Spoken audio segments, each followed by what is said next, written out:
नमः पार्वती पते।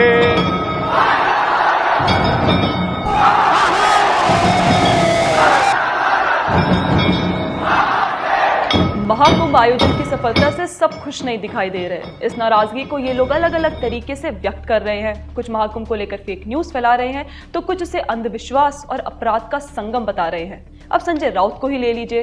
राउत ने सामना में अपने लेख में महाकुंभ में गांजा पीने वाले साधु संतों के विरोध के नाम पर पूरे हिंदू समाज को उपदेश देना शुरू कर दिया।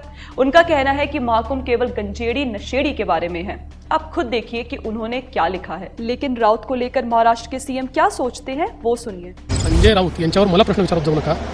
जे लोक गांजा पिऊन त्या ठिकाणी लेख लिहितात, मला असं वाटतं खरं मी अब समझ में ये नहीं आता कि राउत हिंदुओं के इस अविश्वसनीय स्तर पर इकट्ठा होने से नाराज है या फिर हिंदुत्व के पुनरुत्थान से असहज महसूस कर रहे हैं। भाई, साधु संतों द्वारा इन चीजों का सेवन पहले से होता रहा है, लेकिन संजय राउत ने इस बात को प्रधानमंत्री नरेंद्र मोदी की सरकार या कहे तो उनके शासन से जोड़ दिया है और यह कह रहे हैं कि हिंदू समाज को इंट्रोस्पेक्शन की जरूरत है। हिंदू समाज में बहुत बुराइयां हैं, आदि आदि। अरे राउत जी, हिंदू समाज अपनी रीतियों और कुरीतियों पर समय समय पर न केवल विचार करता रहा है बल्कि उसमें बदलाव भी लाता रहा है। दरअसल हिंदुत्व का दर्शन इस बात में विश्वास रखता है कि अधर्म और बुराइयां सामाजिक संरचना का हिस्सा आदिकाल से रही हैं और इसलिए हिंदू समाज से ही कोई महापुरुष इन बुराइयों के खिलाफ बोलते हैं और उसमें आवश्यक सुधार के लिए प्रयास करते हैं। हिंदुत्व का यह दर्शन आदिकाल से रहा है। हिंदू समाज को समझाने के लिए किसी ऐसे प्रोपेगेंडा की जरूरत नहीं पड़ती और ना ही हिंदू समाज किसी संजय राउत द्वारा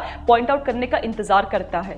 हाँ, राउत का यह लेख साधु संतों के बारे में उनकी धारणाओं और पूर्वाग्रहों को जरूर बताता है। आखिर हम कैसे भूल सकते हैं कि कैसे इन्हीं संजय राउत की पार्टी की सरकार में पालघर में हिंदू साधुओं के साथ क्या किया गया था, कैसे उनकी हत्या कर दी गई थी। तब संजय राउत ने अपनी सरकार को यह हिदायत नहीं दी कि कैसे अपराधियों को दंड दिया जाए। और हाँ, संजय राउत गांजा और नशे को लेकर समाज को जागृत करना चाहते हैं तो उन्हें सबसे पहले उन संस्थानों में और लोगों द्वारा नशे करने के खिलाफ बोलना चाहिए जैसे तमाम कैंपस छात्रों द्वारा नशे करने के लिए विख्यात और कुख्यात है।